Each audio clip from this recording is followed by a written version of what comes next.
Meron kaming problema. Bihira yung umaraw ngayon kaya laging nababasa yung mga baka. Nagpuputik sila.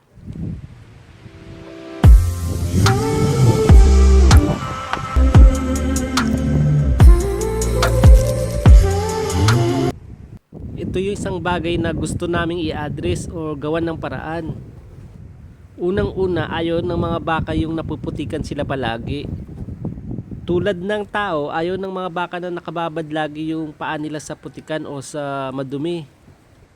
Makikitang itinataas ng baka yung kanyang paa.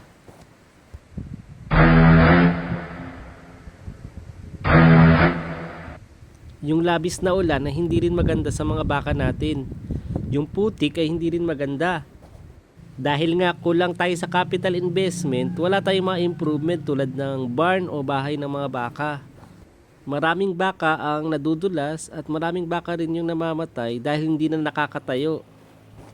Ramdam namin na giniginaw yung baka namin at nahihirapan din siya. Pero ang magagawa lang natin ay wag lagi natin siya ilagay sa matarik na lugar para maiwasan yung pagkadulas at bigyan din ng maraming pagkain.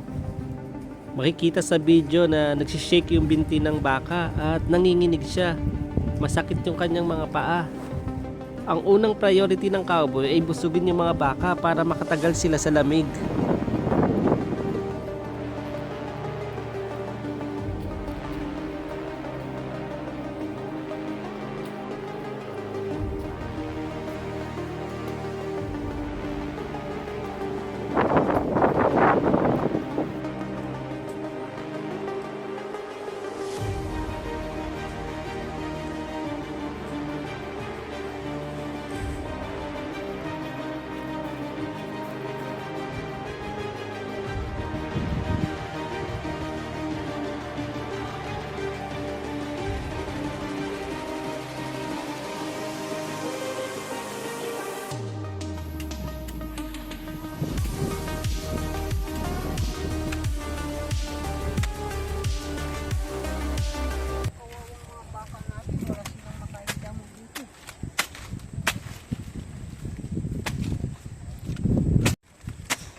Sinanay mo na kumain ng ano tayo, no? Happy.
Araw-araw nang umuulan, maputik na naman sa dadaanan natin. Pero kahit masama ang panahon, hindi nagbabago yung objective natin.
Bagaman kung titignan, ligaw na dahon lang to, pero sa amin, pagkain na to ng baka.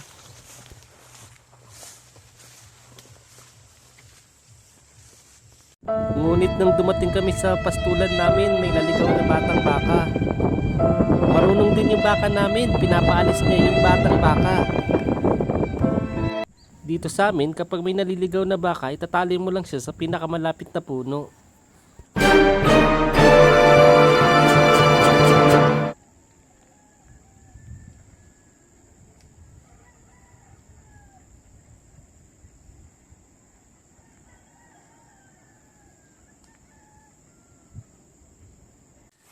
Kumuha pa rin kami ng damo para sa mga baka namin.